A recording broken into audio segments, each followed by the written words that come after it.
we are starting a new series.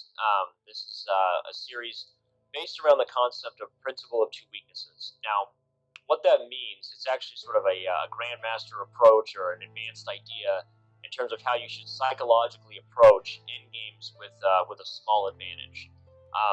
The point is that against tough defense, especially as you start to really get to grind out these very small advantages, as you can see here, we have a one pawn advantage for black.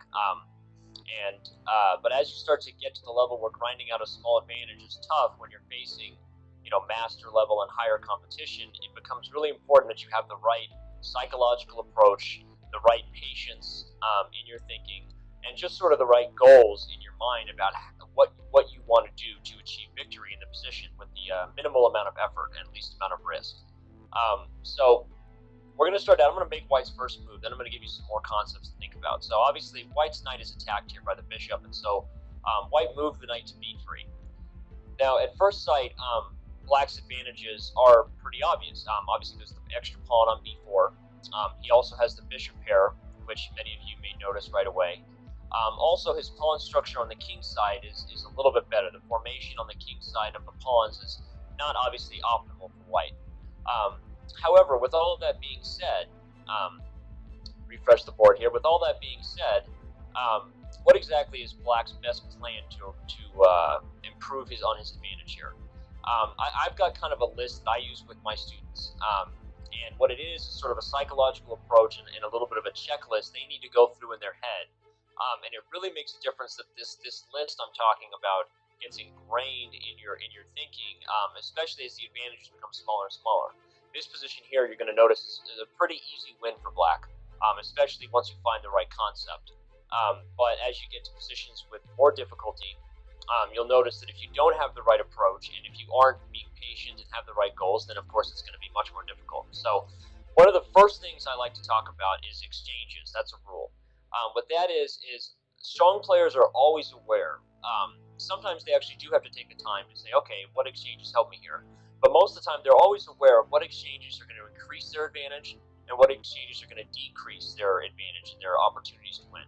So one of the first things you think about, I'm going to point out to you here, is that the reason why white moved the knight to b3 is because by controlling these squares here, he's actually set up more or less a wall, preventing black's king from entering easily to the queen side.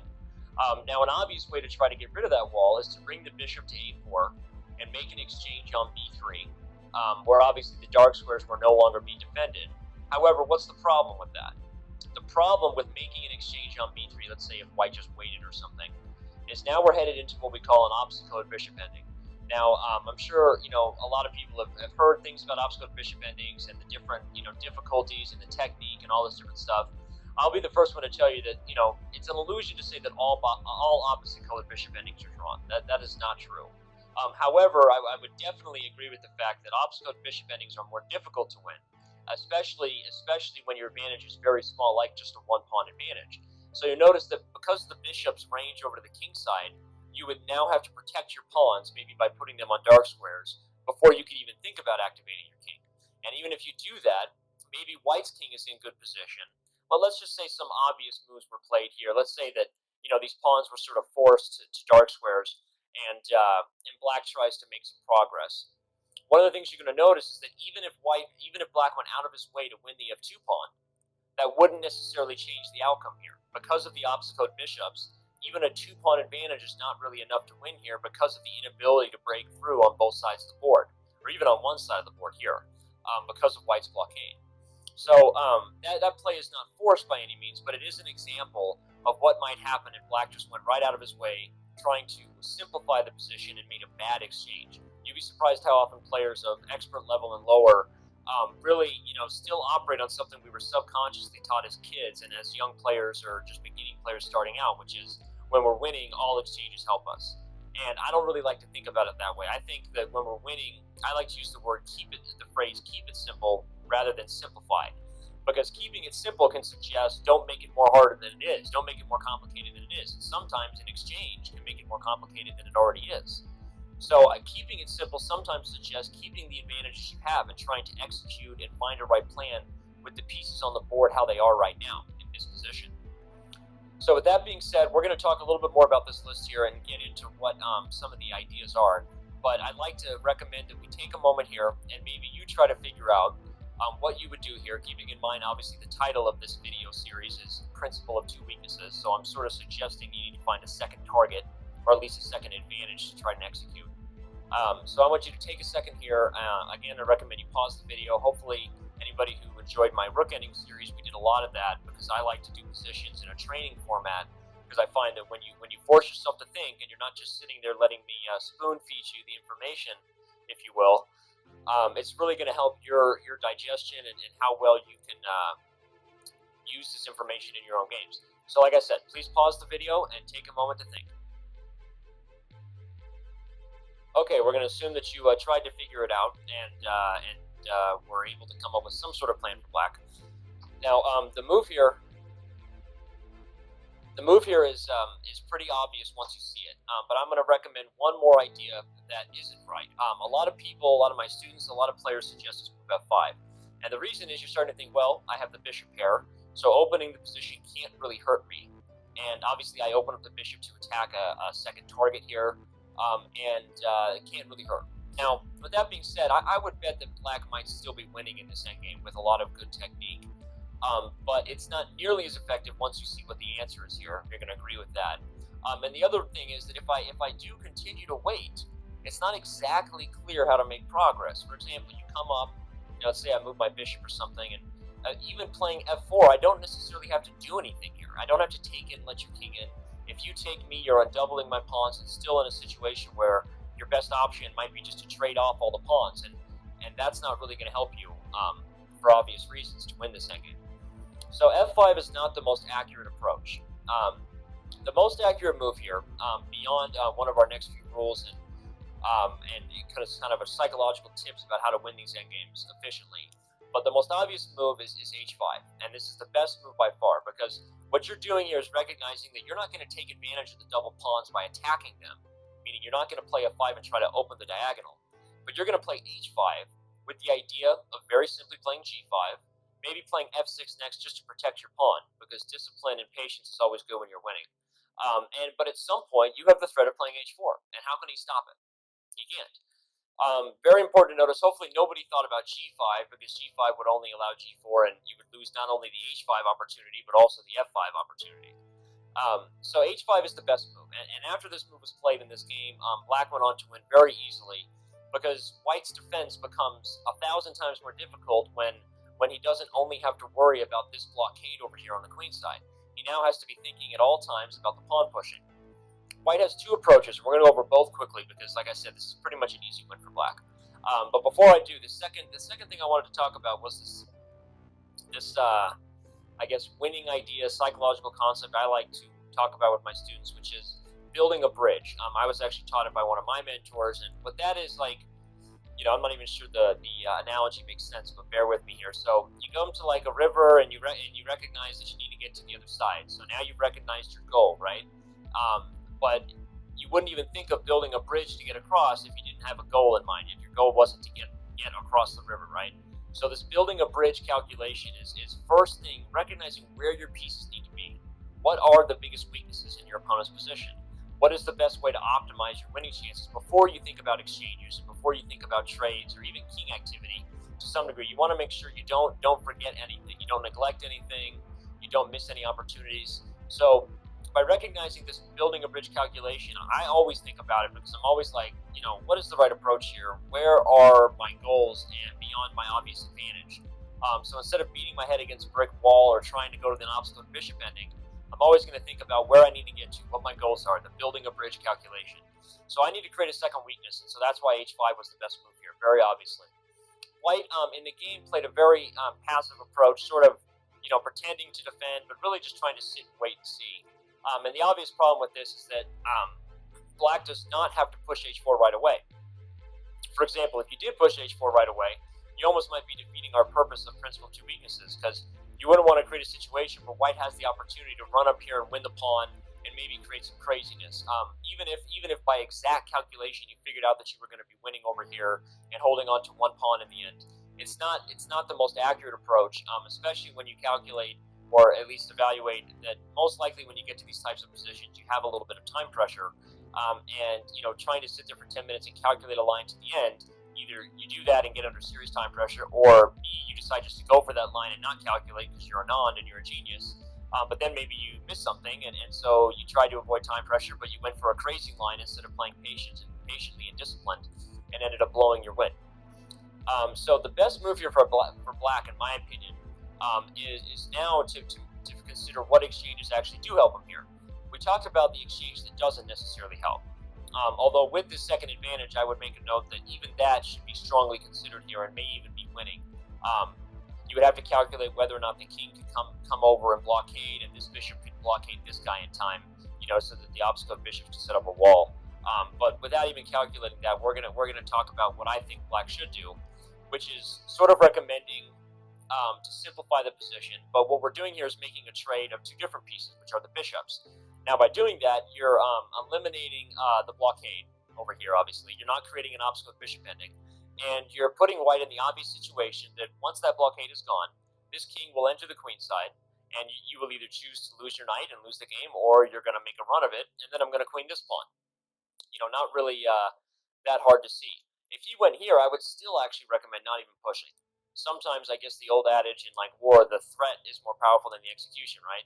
Because as long as you don't forget about it, when he tries to do something, he gives a check and relocated his knight and tries to come in here. But the long story short is that now king d3 would lose the game because of h4, and any knight move doesn't prevent the king from coming in. And so once king c4 was played, white resigned. The game is over very easily. You'd be surprised how often even very good players from the beginning position, by taking a brick wall approach, running their head up against an obstacle bishop ending or something, are actually drawing this endgame against me. And in my opinion, just the fact that I'm stronger than my students shouldn't mean that they don't expect to beat me in a winning position. Chess is unlike basketball and unlike soccer, unlike other sports in one big way, which is that once you achieve an advantage that should be winning, a sizable advantage. I'm not saying there aren't compensation forms, but if you're better, it doesn't matter if your opponent gets up and Garry Kasparov sits down, or God sits down, or the best computer program in the world. And the game is a game of math. So outside of cheating, or some sort of divine intervention, you should have the right approach and the right technique that allows you to win these games. And I think this is really important psychologically, so that players don't make excuses for their losses or blowing advantages anymore, that somebody's defense was really tough. I mean, you want to have the right execution, and it's irrelevant who you're playing. So by finding this plan, the position becomes very easy. Now, the other idea that is sort of aggressive is to try for this f4 idea, which sometimes I'll do to mix it up against my students, even though that wasn't played in the game. But as long as black keeps in mind that he still has a big advantage over here, and I believe the best move is g4, which sort of cripples this f-pawn and continues the threat of the h-pawn. White will be losing this position very quickly. The problem is the h-pawn is pushing. So let's say, knight tries to move around and create some controversy. But the problem, obviously, with the knight being here, although it looks like it creates threats, is that he's lost his blockade. So now also the threat of bishop a4, followed by running the b-pawn, comes into play. White would lose this position pretty quickly. Mistakes that people make here might be to take the pawn and allow the king to get active enough where now this guy's isolated, and even with a serious advantage over here, it becomes a race position. Now, what I call a race position is where you have to go, I go there, he goes there, I go there, he goes there, I go there, he goes there. It's a race to the finish. And even if you're winning, you may end up giving up a draw because you went into a race position unnecessarily. Now, I'm not saying don't calculate, because obviously there are a lot of positions that are tough, advantages that are small enough that if you don't calculate, you're not going to win. But it's always good to have this, I think, this, if you want to call it a positional, the right psychological principle of two weaknesses approach first, and find what the best way is to improve upon your advantage. So that is position one, and h5 is the key move here, creating this impossible defensive situation for white, followed by g5 and h4. And notice that the position is pretty easily winning without even the execution of pushing either one of these pawns. Just by creating that threat, white can't sit on the position. Black does some safe moves, takes care of his problems, threatens to maybe trade some pieces and activate to both sides of the board, and white is unable to defend the position. So, with that being said, I'd like to move on to a more difficult position. And that is a position that is famous, and many of you might know it already. So if you do and you already know the answer, then I apologize. But this is a more simplified position, but it's a famous position because it's from the Endgame book, Endgame Virtuoso by former world champion Smyslov.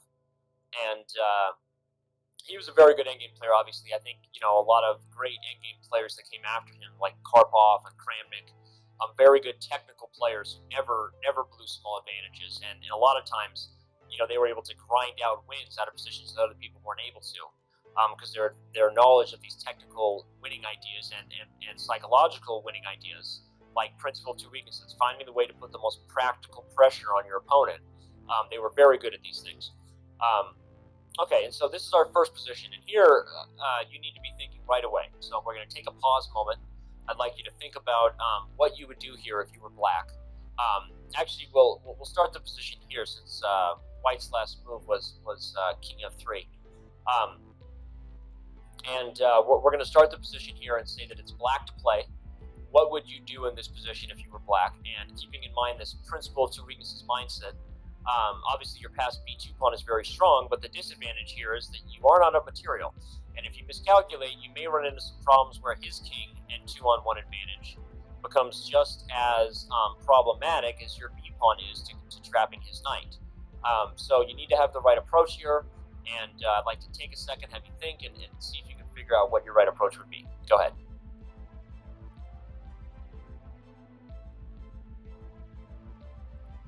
Okay, we're going to assume that you took a moment to think, and now you are back and ready to hear my annoying voice again. So here we go. Now, if you don't find the first move here, this position is probably not winnable for black, and actually an easy draw, and maybe white should even be considered worse, to be honest. The key move, the most critical move, is recognizing what the advantage of the bishop is. Sometimes with my students, when they just really struggle with finding a basic idea that's even maybe below their level, but just something about the way they approach a position or their psychology in their head, they have trouble seeing certain ideas. So sometimes you just try to ask them obvious questions like, okay, what is one of the only differences in the position? Well, white has a knight, black has a bishop. I'm not asking you to evaluate which one is better with pawns on both sides of the board, or all those things you hear in books, but what's different? Okay, bishop versus knight. Okay, well, the bishop's advantage over the knight is the ability to be in two places at once. These are sort of things we know, obviously, just without even trying to solve the position, you take sort of a logical approach. And what color is the bishop? Well, the bishop is a dark squared bishop, so anything we're able to put on dark squares then becomes a target. And sort of the obvious move here becomes g4, and hopefully most people calculating video would take a couple seconds and see that move is not too hard to find. But like I said, this first video here is sort of the basic intro, and hopefully you'll review and remember some of these psychological concepts and really where your thinking should be, where your approach should be, so that as we start to review some more difficult positions, you're able to handle them with maybe some ease that you didn't expect to be able to handle them with. Maybe not as difficult as they would have been for you before. So, excuse me. The idea here after g4 check is very simple. You're fixing the pawns on dark squares. And, sorry, got something in my throat. Okay, I'm back. Sorry about that. Okay, so the idea behind g4 is to fix the pawns on dark squares, and now black is able to play both sides of the board efficiently. He's created a second weakness, principle of two weaknesses.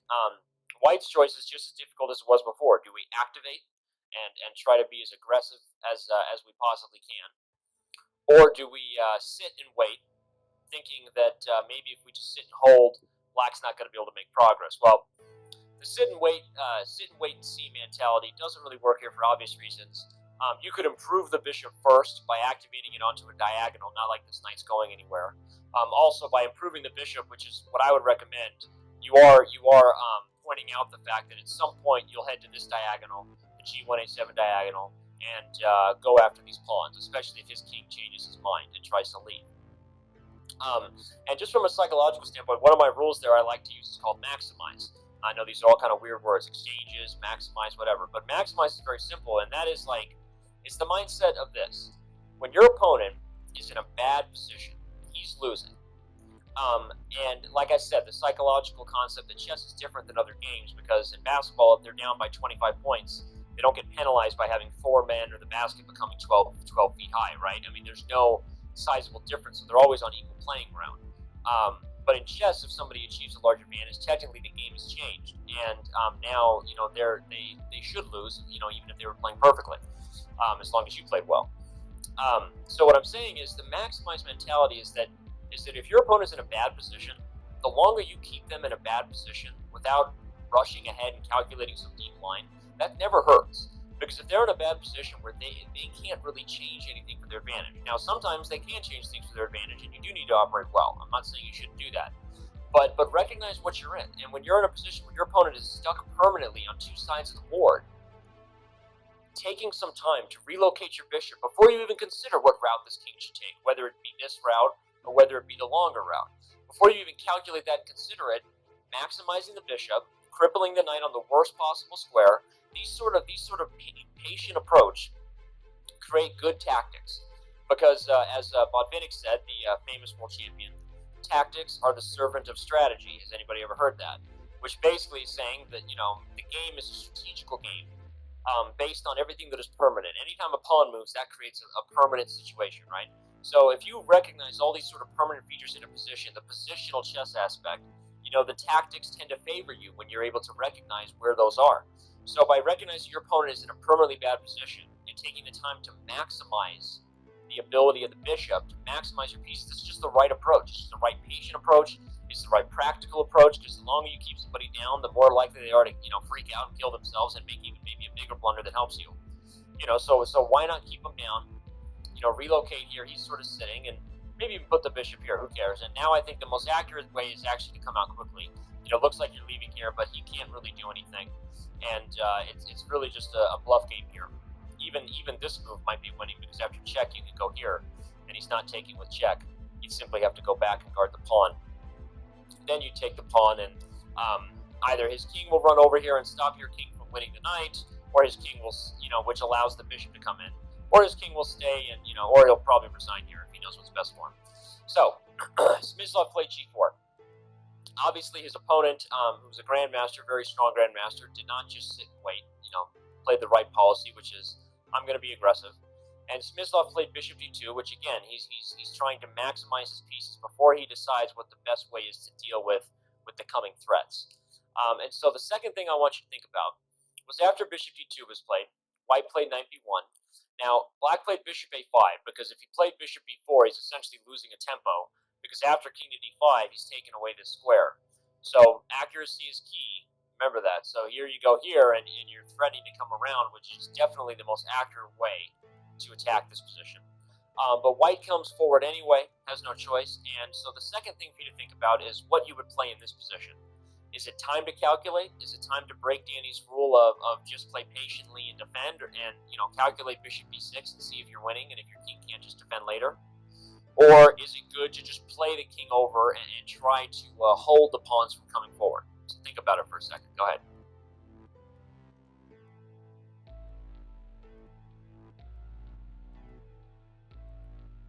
Okay, so we're going to assume that you thought about it, and the right approach is, of course, the Danny approach. I'm teaching the video. Remember that. It's a dictatorship, not a democracy. Just joking, people. All right, here we go. So, king of fate, definitely the right approach. And the reason is, if you calculate bishop b6, and he actually starts coming forward, you may see that you made a very bad decision. Now who wins, right? Who's winning the position now? Obviously, not black. So that's just the obvious calculation. But just from a discipline standpoint, putting the king back creates a situation where at the very least he's going to be in front.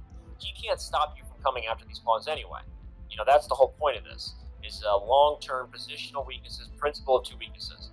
So by playing king f8, he ensured a victory. Now, if e6 was played, probably you could play what he did in the game, just bishop b6 after f6, or you can even take here and maybe have enough time to win the pawns. But what happened in the game, white actually had a very interesting trick. He played f6 first, and then played e6, with the idea being that if you play carelessly here and take, all of a sudden we calculate in that even though we win both these pawns, look what happens in the end. His king gets over there just in time, which wasn't stoppable, and your bishop can't move in time. The game is now a draw. You'll win his pawn, but his king will be back in time to defend the b2 pawn. The game is a draw. So f6 is a very interesting approach, trying to create a little trap for his opponent. But Smyslov didn't fall for it, played bishop g1, and after bishop g1, e7 check was played, king e8.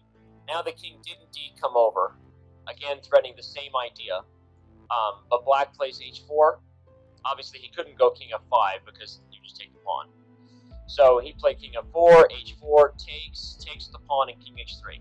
White seems to be very happy, right? I mean, he's managed to defend this. All of a sudden, this bishop kind of stinks, and black's king is stuck to the pawns. However, what do you notice about these two pawns here? Aha, they're on dark squares. So, by going for that trick, which was indeed his best practical trick, that's why grandmasters were tough. How many of you would have taken the pawn on e6 and not calculated to the end, assuming you were winning with the h-pawn? Smyslov did indeed calculate to the end, which is always good to have balance. And by fixing his pawns to dark squares, white created an impossible defense because he loses both. The bishop will stay on the pawn in some way. The king will help this pawn walk forward. At some point, this game was lost. I think white even just resigned here after losing both the pawns. So, we start out with the key move, recognizing our principle of two weaknesses. We combine that with good calculation, maximize, being patient, remembering that rule, maximize, remembering our opponent's difficulties are not going to end. And then at the right time, playing a good prophylactic move, coming back to defend, made this a very easily win.